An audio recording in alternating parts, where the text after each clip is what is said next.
हत्या सबसे गंभीर अपराधों में से एक है। किसी व्यक्ति को जान से मार देना आजकल आम बात हो गई है, खासकर गुस्से या पुरानी रंजिश। ऐसे अपराधों का असर केवल अपराधी पर नहीं बल्कि उसके पूरे परिवार पर भी पड़ता है। आज हम बात करेंगे भारतीय न्याय संहिता बीएनएस की धारा 101 के बारे में। मर्डर यानी हत्या, जिसे कानून की भाषा में मर्डर कहा जाता है। यह एक ऐसा अपराध है जो किसी व्यक्ति की जान लेने से संबंधित है।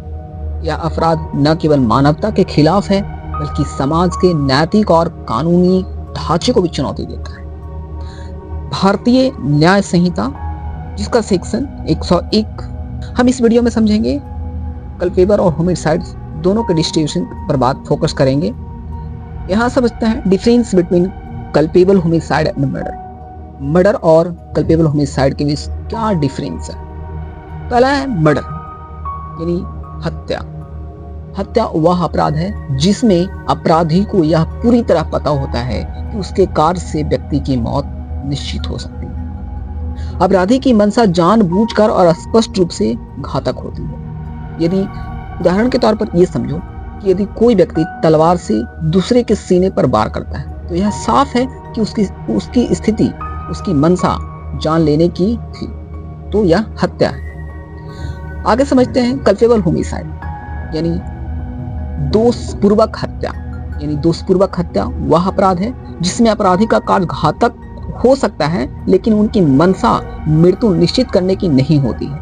यहाँ समझना है कि मृत्यु निश्चित करने की नहीं होती है कि जान लेना ही है, ऐसा कल्पेबल होमिसाइड में नहीं होता।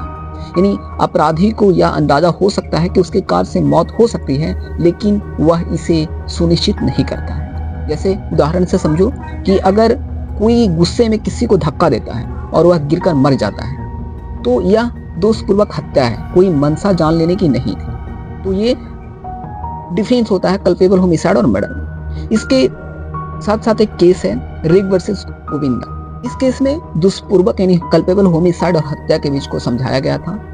इसमें क्या था कि एक आरोपी था 18 साल का युवक और वह अपनी पत्नी 15 साल की पत्नी के साथ झगड़ा कर रहा था और उसी बीच में उसने अपनी पत्नी को लात मारी और कई बार मुक्के लातों से उसको मारा, बहुत मारा। तो इन हमलों से उसका जो होता है सर में गंभीर चोट लग जाती है और सर में खून जम जाता है, जिससे उसकी पत्नी जमीन पर गिर जाती है और उसको वहीं पे मौत हो जाती है।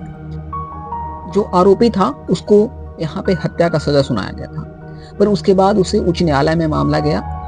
जब मामला बॉम्बे हाई कोर्ट में गया तो मौत की सजा की पुष्टि के लिए मौत की सजा की पुष्टि के लिए हाई कोर्ट में इसको डाला गया। तो वहाँ जज ने यह तय नहीं कर सके कि वह अपराध है हत्या, ठीक है, कल्पेबल होमिसाइड है या फिर मर्डर, ऐसा वहाँ पे वो दोष नहीं कर पाए। पर उसको फिर आगे की ओर ले गया तीसरे जज के पास, तो मेलविल जस्टिस के पास भेजा गया फिर इसको, ताकि वह अपना मत दे। तो मेलविल जस्टिस का निर्णय था कि आरोपी का उद्देश्य पत्नी की हत्या करने का नहीं था, उसके कार्य हिंसक थे लेकिन उसको पूरा यकीन नहीं था कि उसकी जान जा सकती है, ऐसा कुछ उसकी मंशा नहीं थी। तो इसलिए इसको कल्पेबल होमिसाइड के तौर पे माना जाता है। यह केस स्पष्ट करता है कि हत्या और जो मर्डर है और कल्पेबल होमिसाइड है उसके बीच क्या अंतर हो सकते हैं। ये आप केस पढ़ सकते हो, अच्छे से इसको पढ़ लेना एक बार आप लोगों ने। आगे समझते हैं, यहाँ एक केस है इंदर सिंह बग्गा सिंह बनाम यानी वर्सेस स्टेट ऑफ पंजाब। ये पंजाब का है यहाँ पे।